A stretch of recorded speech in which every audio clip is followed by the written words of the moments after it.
Watch Transit TV right now.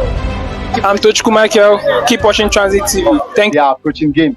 I kept on telling people that under Ole Gunnar Solskjaer, Manchester United won lots of games because they were playing so much on the counter attack. As at that point, Manchester United were the best counter attacking team in the league. They drop Marcus Rashford to the wing and they throw the ball. Being a very fast player, he picks up the ball and he always finds a way to score. Now, Ole Gunnar Solskjaer, he is gone. Erik Ten Hag is in the squad right now. It has moved from being a defensive Manchester United.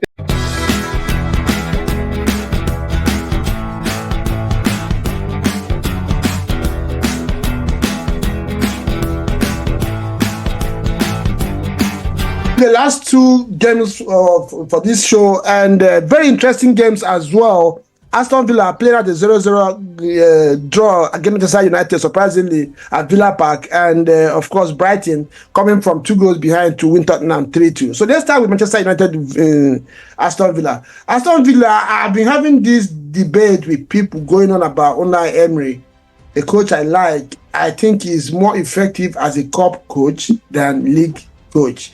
The reason why I say that is in Spain, with all the reputation, he won a lot of UEFA Cup, which is very, very credit to him. But in the league, he has not managed to put together a team that's consistent all season. Sometimes in the league, his teams tend to be a shadow of themselves in games. One would have thought that with the kind of form that Aston Villa is right now, they would have cleaned out Manchester United. Though Manchester United showed up a very resolute defensive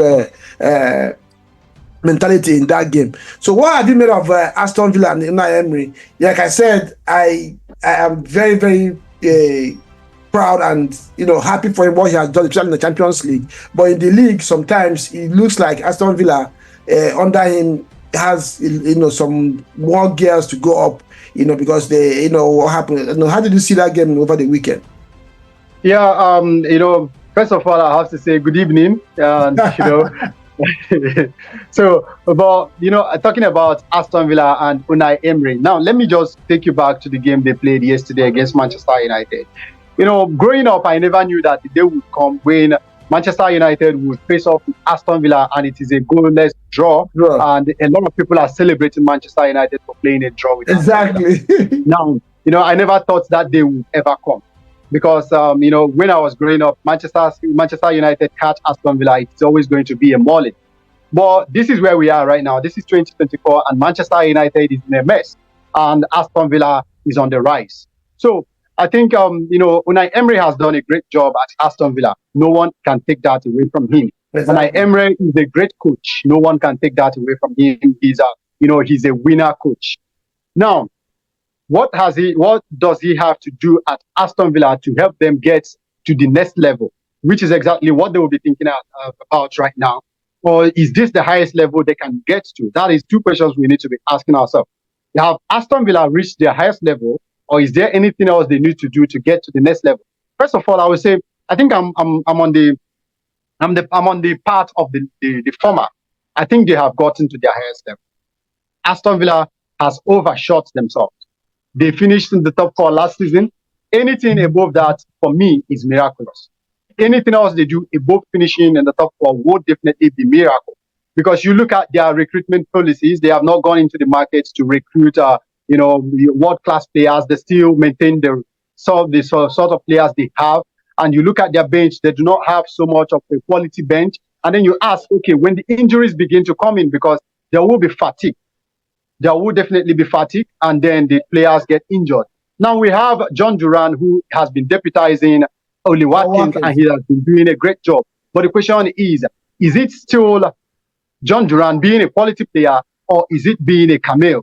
Because, you can look at him, every time he comes on, he scores. And then when he starts, he's not scoring. So you look at these kind of players, it reminds you of the likes of Javier Hernandez Chicharito, exactly. When he was playing for Manchester United. He comes off the bench and he scores the goal. When you start him, he does not score a goal. So now, I am a fan of John Duran, but I do not think he's going to be a top-class striker like that. So he's not the kind of player that Aston Villa will look at and say, okay, we have a top-class striker who can always deputize Oli Watkins. Oli Watkins, in his own case, so many times he's sometimes not in the game. You see him playing like though, he's just coming from his sleep and he's going into the field of play. but on his day, he is trouble for every defender he meets. So I think Aston Villa, they have done the best they can do. They have gone into the Champions League. They have won their first 2 games. I think they will qualify from the group from these league formats, and they go into the next round. Well, I don't think they will go too far in the UEFA Champions League. But then, because at that point, that is when the fatigue sets in. The fatigue sets in and the injuries begin to come. And then every coach would be looking at rotating the squad. And when you're rotating the squad for a team like Aston Villa, you now look at Manchester City, you look at Arsenal, you look at Liverpool, and you understand why they have such a large squad of quality players. And you compare it to what you have, you know that you cannot actually match them. So I think Aston Villa, they are in a good place. But in the league, they are struggling a bit. And I agree with you when you call Unai Emery a cup coach. I think another coach who is a cup coach is Thomas Tuchel. Thomas Tuchel, he knows how to set Tuchel. I said it too. Chelsea fans wanted to swallow me. So, he knows how to set his team up for one-off games. Set his team up for cups. But then when it comes to league, where the consistency is needed, he seems to flatter to deceive. You understand me? Yeah. So these kind of things happen. And there are coaches that, this is how they approach their game. So I think, Emery being a cup coach will definitely want to go far in the UEFA Champions League. Remember, he hasn't won the UEFA Champions League, and it will be miraculous if he wins it with Aston Villa, who has won it before. I do not think they can win it at Aston Villa. But I know Emery, being such a confident man, he would want to dare. He will tell his players, what is the worst that can happen? The worst that can happen is we dare and we lose. So why not just try? So I think Aston Villa, they will be shooting for it. But in the league, they're not going to struggle so much right now, especially this early part of the season. But mid-season and probably by the end of the season, I think they will definitely struggle. And that is when they are going to begin to drop points. So Manchester United yesterday drawing with Aston Villa, I think it was all about Manchester United trying to make a statement that they are not such a pushover team. I think that was just it. Okay, yeah. Another thing I wanted to ask is, what do you think Aston Villa is going to do? You think with Champions League this season, are they going to still be back in the top 4? Finishing at the top 4? Yeah. I do not think so. I don't think so. I think the Champions League will take a good toll on them. Remember, they are still in the EFL Cup. They will still be playing in the FA Cup as well. And it will definitely take a toll on them. I don't think they will finish the top 4. Okay, yeah. Then what have you meant about Manchester United and Erik Ten Hag? Last season, I believe that this season Ten Hag was not supposed to be there at all. I know a lot of Manchester United fans got carried away when they won the FA Cup against City. They were saying they had a better season than Arsenal. They forgot about all the emotion that they went through throughout the season. And here we are again. But the funny thing about United is that we've been here before, even under other coaches like Manchester Mourinho and Solskjaer. So you begin to ask, what is really the problem? But Ten Hag is not also doing favors to himself. Other coaches before him, they're not really backed like Ten Hag. Ten Hag has gone and bought almost every player he has worked before in the past, and still he's not getting results. So what have you made about the way they are playing? Obviously, we can't even know what the pattern for Manchester United is. But what is really wrong tactically on the pitch for United under Erik Ten Hag? I think at Ten Hag, what is actually wrong with Ten Hag is a general problem. You look at other teams, you look at Manchester City, you see, okay, Manchester City, they are conceding goals. What is the problem? And you know that, okay, the problem is the midfield. The midfield is not so much cohesive like it used to be. And then you look at Arsenal, you say, what is the problem? Arsenal so far does not have so much of a problem, but at least you know what they are doing. You know exactly how they are approaching games. Same with Chelsea, same with Liverpool. But with Manchester United, you really do not know how they are approaching games. I kept on telling people that under Ole Gunnar Solskjaer, Manchester United won lots of games because they were playing so much on the counter-attack. As at that point, Manchester United were the best counter-attacking team in the league. They drop Marcus Rashford to the wing and they throw the ball. Being a very fast player, he picks up the ball and he always finds a way to score. Now, Ole Gunnar Solskjaer, he is gone. Erik Ten Hag is in the squad right now. It has moved from being a defensive Manchester United being having the injury woes to them having defensive issues and now having midfield issues. And right now, the worst of them is that they are having goal scoring issues. So you look at the overall team, you know that Manchester United has an overall problem. They are not scoring goals. Their midfielders are not working enough. And then their defenders are not even defending so well. Their goalkeeper still is not the best goalkeeper in the league.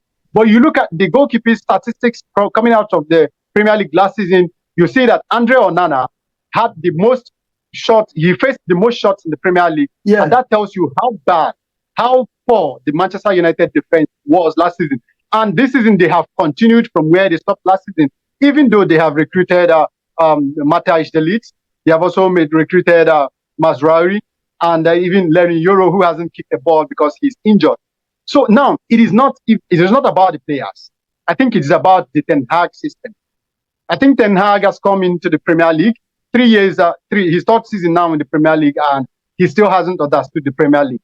He still hasn't understood how to set up his team for his team to perform very well in the Premier League. You'll watch Manchester United playing a game, and you see how open their midfield is. You see teams running at their midfield. You have Kobe Meno, Patron. Right now, the last game they played against Aston Villa, Christian Eriksen was one of their best players. And you look at Christian Eriksen at his age and his health condition, how are you the best player in Manchester United? I think that tells a lot about the Manchester United midfield. They've gone to PSG to get Manuel Ugarte. Ugarte has struggled the same way he struggled at PSG, and then there is also Casemiro, who has been in some bad form this season. He has been dropped to the bench. He's coming on from the bench. And at the end of the day, you see Manchester United, they are not scoring goals. Marcus Rashford is not scoring. Even the Argentine Alejandro Garnacho is also not scoring. They might be scoring once in a while, but they're not scoring enough. Manchester United is conceding more than they are scoring, and that is a huge problem. So I think, Erik ten Hag shouldn't be here. He should have left Manchester United last season when he won the FA Cup. He should have left when the ovation was high. But then somehow they found a way to stay together. Him and the board, they decided, and he signed a new contract, and he's here, and they are back to a problem they already had earlier last season. They could have sorted it last season by letting the coach go. Now, Erik ten Hag was, he was allowed to bring in whichever player he wanted this season, and he went ahead to make sure he brought in only the players that had played for him before, or only Dutch national. So you ask yourself, what exactly is his recruitment policy? How does Manchester United recruit players? All these things contributes to how a team performs, because you look at Arsenal, you already know their recruitment policy. You look at Mikel Arteta, whenever he's bringing in a defender, it is definitely a defender who can play in different positions. But then you look at Manchester United, you let Aaron Wan-Bissaka go, and then you brought in Mazraoui. For what? What difference between Maguire and it is not an upgrade. Exactly, it is not an upgrade. It is not an upgrade. And then you have two left backs who are always injured in Luke Shaw and Tyrell Malacia. Someone said yesterday Tyrell Malacia is out for 5 years injury. So I mean, that's how long he's been out, and even some of the Manchester United player fans have even forgotten that he's still a Manchester United myself, player. In fact, I just remembered him a couple of days ago. You look at that and you're asking yourself, okay, the coach brought him in. The boy has been injured for almost 2 years now. What exactly is going on? Man United have lots of issues. They have injury issues. They have playing issues. And aside that, I think Manchester United players also have a lot of, off-field problems distracting them. The problem with Anthony and his police case in Brazil. We also had the issue with, I don't want to mention their Greenwood and so many others. But generally, I think Manchester United have had issues.